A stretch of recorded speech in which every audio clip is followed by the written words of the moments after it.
大家好，我係台台長啊！咁呢排去戲院咧，多數都係藍店，你嗰日就去翻呢個黃店嘅百老匯啦。咁我睇翻呢個好似得翻最後2日嘅呢個白頭山，家人話等我屋企父親去睇啦。不過其實後面有播嘅，根本未完嘅。咁其實都係得翻百老匯可以播嘅啫。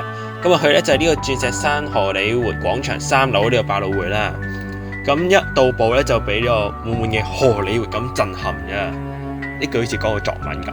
咁呢個 Broadway 咧其實係一個紐約嘅地方啦，本身加埋個裝修都有種美國荷里活感覺，成件事就好有趣嘅。咁出邊咧就有啲播放時間資料啦，不過唔係好大個。咁裝修咧大概都係荷里活 LED 燈嘅設計。咁由左邊開始咧，首先就係呢個售票取票機啦，就係收銀仔唔係就係八仔嘅啫。咁隔離咧就係呢個戲場嘅出口 A。咁中間左邊就係售票處，右邊係小食部餐牌咁樣樣，唔想有咩評論。新春套餐168蚊，我會比較 prefer 自助餐。右邊咧就係呢個上去進場入口嘅呢個扶手電梯啦，同埋出口 B。咁升降機咧，即係上面入場咧可以搭升降機嘅，咁就喺呢個售票處小食部中間。咁上面就寫呢個進場嘅院號。咁預告電視喺上面啦，比較細個其實係特細個。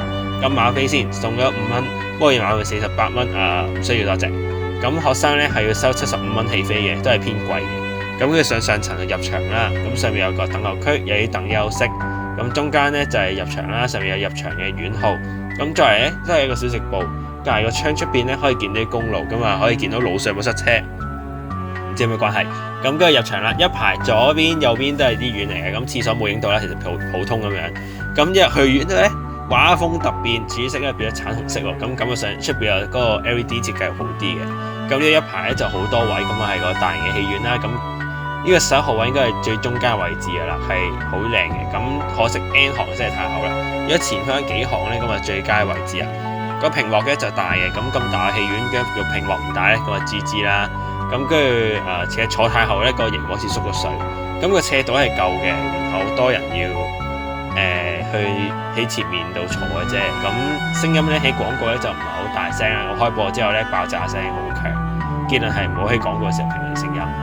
座位方面呢，啲座位都幾硬嘅，咁扶手係標準啦，咁前後距離呢就偏窄啊。呢個距離呢，睇嚟係之前去嘅戲院都係太優秀，呢啲距離先係正常嘅。個場面設計一般啦，同埋有寫廁所喺邊度。好，我先對個電影做個結論先。咁好睇嘅震撼感呢，其實真係 OK 嘅。咁不過韓文戲成日聽到日文呢，有啲神奇啦，可能兩種語言有關聯啊。咁離場嘅時候咧，有啲預告牌同埋裝嗰啲地氈啦，咁其實比較有心噶啦。跟住就講個戲院啦，出邊嘅裝修咧好好，一致好評。但係咧院入邊設施咧就比較舊啦，座位硬啦，啲設施又開始老化咁樣。咁夾圍埋咧只可以俾翻個3.5分嘅啫。今日介紹就到呢度啦，咁追嘅可以撳個讚支持下，咁可以睇更加多可以訂閱。不過下次就再見啦，拜拜。